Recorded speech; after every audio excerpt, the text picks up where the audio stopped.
Now let us understand how the problems of agriculture marketing can be solved. Now हम सब ने पढ़ा है कि एग्रीकल्चर मार्केटिंग क्या है, कि अपने एग्रीकल्चरल प्रोड्यूस को मार्केट तक पहुंचाना। इसके लिए हम उसको असेंबल करते हैं, स्टोर करते हैं, ग्रेड करते हैं, पैकेज करते हैं, ट्रांसपोर्ट करते हैं और फिर उसको मार्केट में जाके बेचते हैं।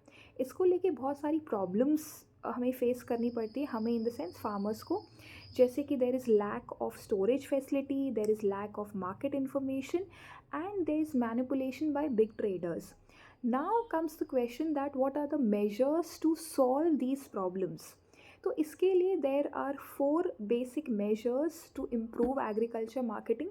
पहला है regulated markets. रेगुलेटेड मार्केट का मतलब है कि अगर एक जब मार्केट में जा रहा है फार्मर अपना सामान बेचने, तो अगर कोई ऐसी मार्केट है कि वहाँ पे आपका कोई गवर्नमेंट ऑफिसर है या कोई ऐसा पर्सन है जिसको फार्मर ट्रस्ट कर सकता है, एक बार बेचने से पहले रेट कंफर्म कर सकता है या अपने प्रोड्यूस का वेट वो कह सकता है कि एक बार आप भी मेजर करके बता दो कितना है, तो डेफिनेटली एक ट्रस्ट डेवलप होगा फार्मर्स को और फार्मर मैनिपुलेट होने से बच जाएगा. So there should be regulated markets so that farmers are not manipulated by anyone. Okay, this is the first thing. Now comes the I'm sorry. Now comes the second thing, which is infrastructural facilities.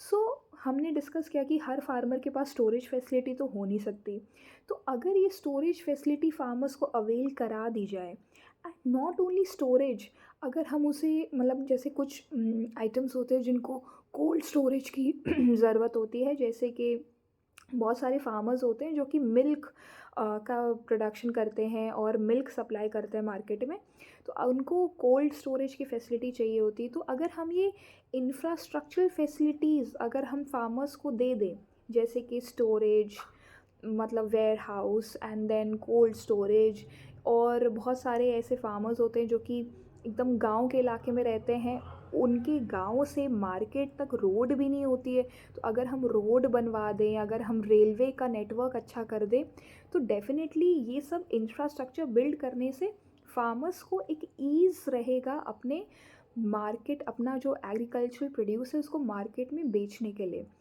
So second thing is infrastructural facilities. So in infrastructural facilities, if we give facilities related to warehousing, related to cold storage, roads and railways, then definitely the farmers can help by it or benefit by it. Okay, now the third thing is, first one was regulated market, second was infrastructure facilities, now third one is cooperative marketing.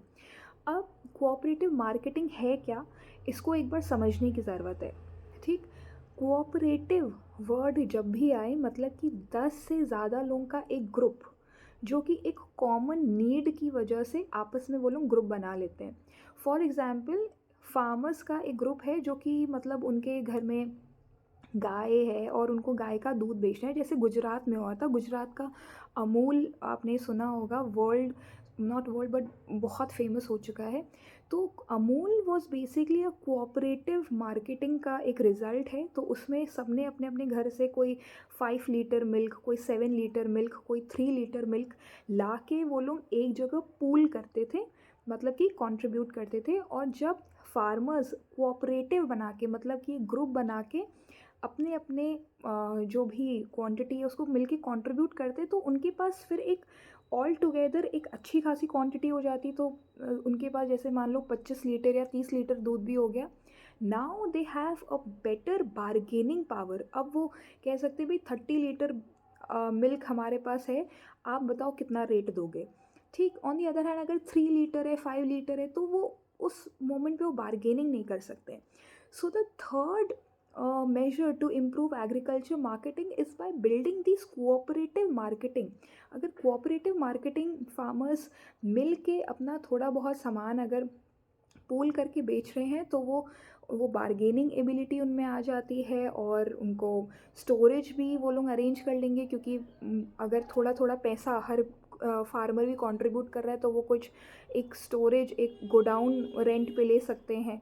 तो बहुत सारे benefit होते हैं, जैसे कि अगर किसी farmer को ज़रूरत है तो बाकी के 9 मेंबर मिल के उसको पैसे दे सकते हैं, ताकि वो अपनी जो भी उस टाइम की नीड है उसको पूरी कर सके।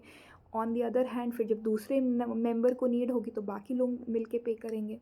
सो there are many benefits of cooperative marketing.